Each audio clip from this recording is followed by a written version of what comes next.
Organización de Venezolanos en el Exilio. La organización Orbes se creó el 11 de abril del año 2005. Estamos hablando de ya más de 12 años. Fuimos de 2017 al 2005, son 12 años.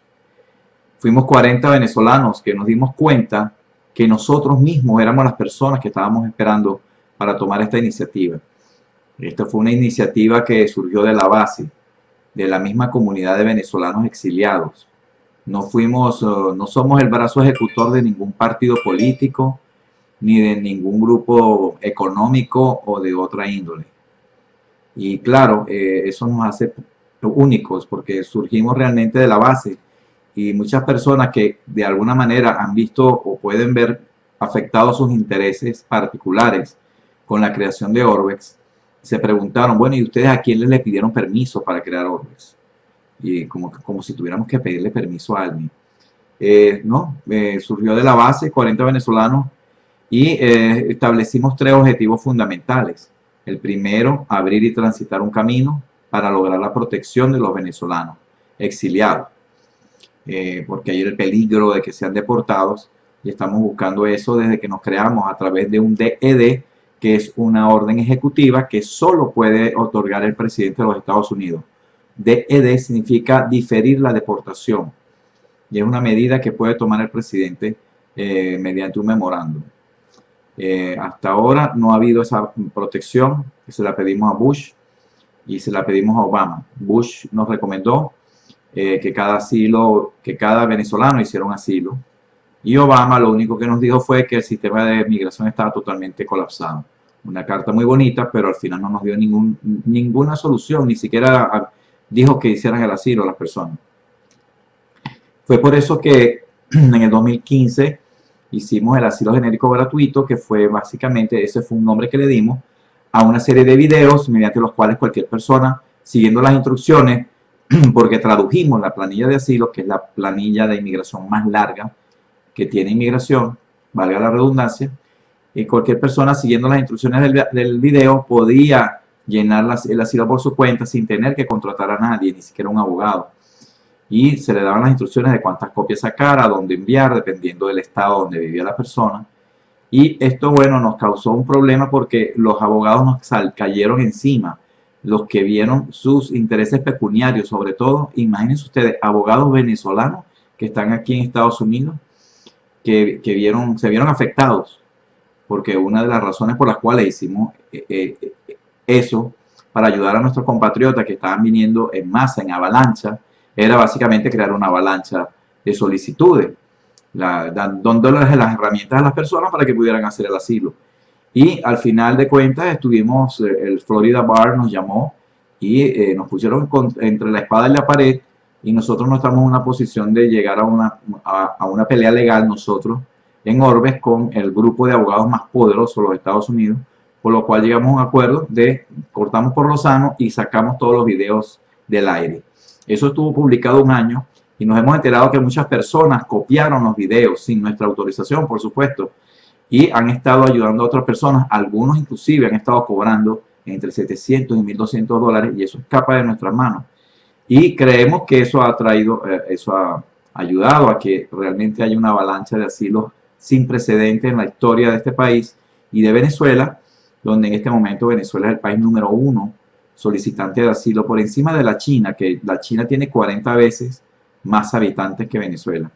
Y entonces el asilo, esto que llamamos nosotros asilo genérico gratuito, que ya no existe, fue una acción no violenta que hicimos nosotros en Orbex para colapsar básicamente el sistema de inmigración, que ya estaba colapsado porque Obama nos dijo que eso estaba sin servir, y a la vez crear en la conciencia del gobierno, o crear conciencia en el gobierno de que hay una crisis humanitaria. Ya pienso que esto ya ha llamado la atención de todo el mundo. Estimamos que más de 5.000 personas han hecho el asilo genérico. No tenemos estadísticas, es imposible, pero sí sabemos que colaboramos para que realmente Venezuela pasara a la primera plana de lo que es la crisis humanitaria y la crisis de refugiados, porque existe realmente un éxodo sin precedentes en la historia. Y eso en función, esa acción no violenta que hicimos en Orbex, fue en función precisamente de lograr una protección, porque esperamos que el presidente Donald Trump, ya le hemos mandado cartas, él pueda de alguna manera tomar alguna decisión con respecto a los venezolanos.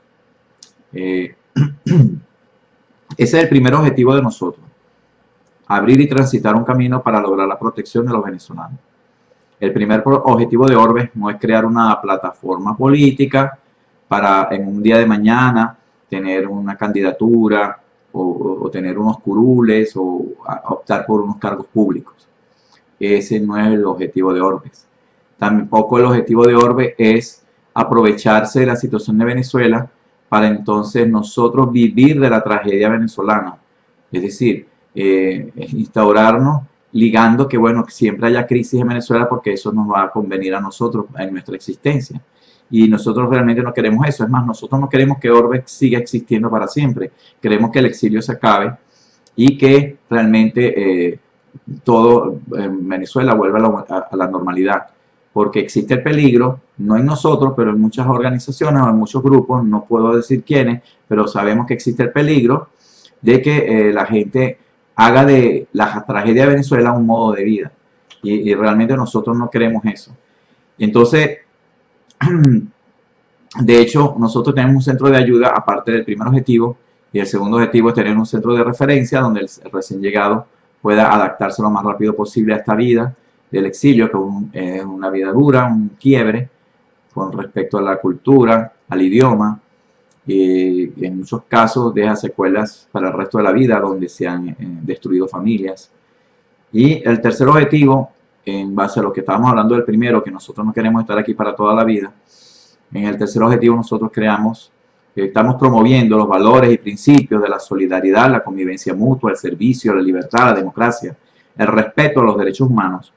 Y en base a este tercer objetivo, en agosto del 2006, nosotros creamos el proyecto No Violencia para Venezuela, que es nuestro aporte para realmente buscar un cambio político en Venezuela por una vía distinta a la violencia de parte nuestra, porque el pueblo de Venezuela no tiene armas, aunque sabemos que el régimen las tiene, pero nos apoyamos en aquella premisa o en aquel hecho real de que la victoria no necesariamente está del lado de quien tenga mayor capacidad de ejercer la violencia, que eso es lo que la gente cree, sino que realmente creemos que la victoria está del lado de aquellos que tengan mayor capacidad de desafiar y resistir con una estrategia global, con una verdadera unidad y con una disciplina férrea.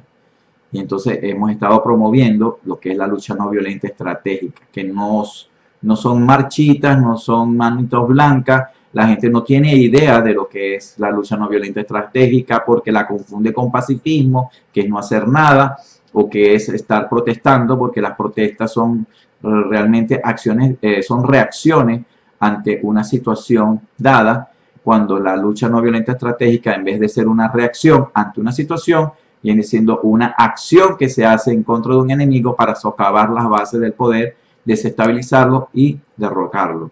Básicamente eso es lo que nosotros hemos estado promoviendo desde todo el tiempo, desde que nos creamos, por lo cual el régimen nos ha considerado que somos una organización terrorista, ya nos han sacado por televisión, etcétera.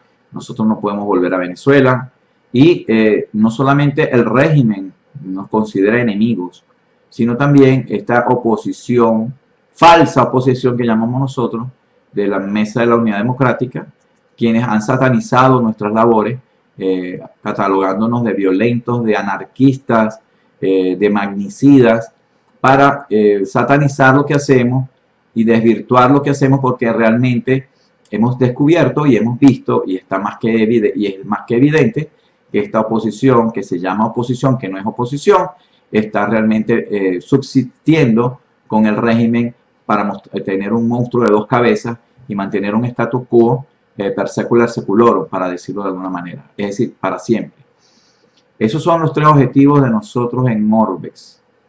Y hemos estado acá desde el 2005 y desde el año 2007 aproximadamente fue que sacamos el programa Los Resistentes, unos días o unos meses antes, o una semana mejor dicho, antes del cierre de Radio Caracas Televisión, que fue la medianoche del domingo 27 de mayo de ese año 2007.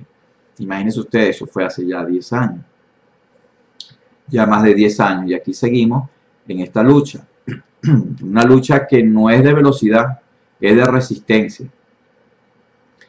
Y entonces esperamos que nuestros esfuerzos contribuyan a que realmente haya un cambio de gobierno. Porque sabemos que dentro de una dictadura, y más esta dictadura que existe en Venezuela, que es una dictadura castro-estalinista, no hay posibilidad alguna de cambio político por medio de elecciones. Porque las elecciones las maneja el mismo régimen. Y el problema de Venezuela no es que es un mal gobierno, que está manejado por gente inepta, ese no es el problema.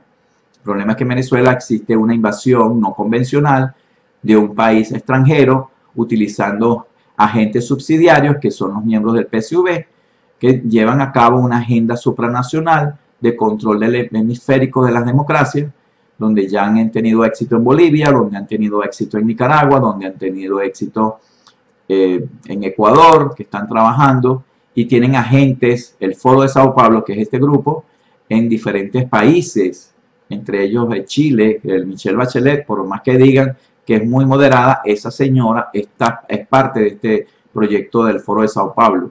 Las guerrillas terroristas de la FARC son miembros del Foro de Sao Paulo. Este señor Lula da Silva y esta señora Rousseff de Brasil son miembros del Foro de Sao Paulo.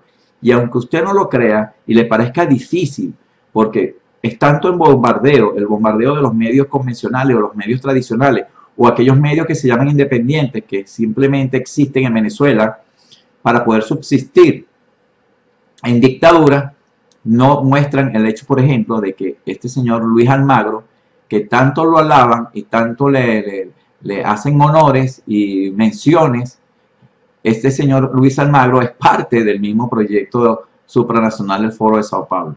Entonces nosotros al decir estas verdades, esta gente nos cataloga de radicales, de hiperbólicos, etcétera. Cualquier adjetivo horroroso que ustedes se imaginen, nos los han dado a nosotros. Pero si usted va calmadamente, investiga en Google, en Internet, lo que es el Foro de Sao Paulo, y hace su tarea, va a ver, por ejemplo, que Luis Almagro es miembro del Foro de Sao Paulo. Va a ver que la señora Bachelet y su partido socialista de Chile es miembro del Foro de Sao Paulo.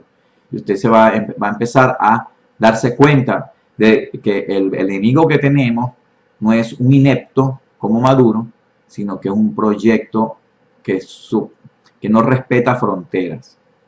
Este señor Maduro es simplemente un títere.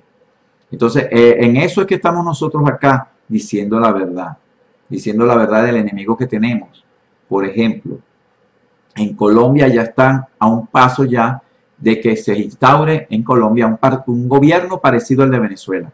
Ya las mismas narcoterroristas FARC, a pesar de que el pueblo colombiano hace un año, porque creo que fue el 3 de octubre, hace un año, le dijo no al plan de paz de este señor Santos, que resultó ser un espía o un agente infiltrado de Fidel Castro, comandante Santiago en sus viejos tiempos de juventud. Esta gente, ya la FARC, a pesar, como les dije, de que el pueblo colombiano dijo que no querían el acuerdo de paz, ya esta gente colombiana, estos narcoterroristas, tienen curules en el Congreso de Colombia. Inclusive ya están hablando, están haciendo foros, y quienes los atacan y quienes dicen la verdad ya están siendo perseguidos y catalogados de fascistas, guerreristas. Todo el argumento falso o el bajo argumento de estas personas, que es el insulto y la caricaturización y la burla y la persecución hacia quienes no estamos de acuerdo con ellos, porque estos no son grupos ideológicos, estos son grupos narcoterroristas que quieren defender sus intereses de la droga, básicamente, y con la droga seguir financiando la expansión de un proyecto político de muerte que destruyó a Cuba, ha destruido a Venezuela y pretende destruir a todo el continente, inclusive los Estados Unidos. Ese es el enemigo que nosotros tenemos. Nosotros somos un grupo cívico, somos un grupo social, no somos un grupo político. Sin embargo, como hemos surgido de una realidad política, nosotros analizamos acá lo que está pasando, decimos la verdad y obviamente tenemos un impacto político porque damos a conocer la realidad de Venezuela, la realidad de lo que está pasando en el país y la lucha del exilio. ORMEX, Organización de Venezolanos en el Exilio.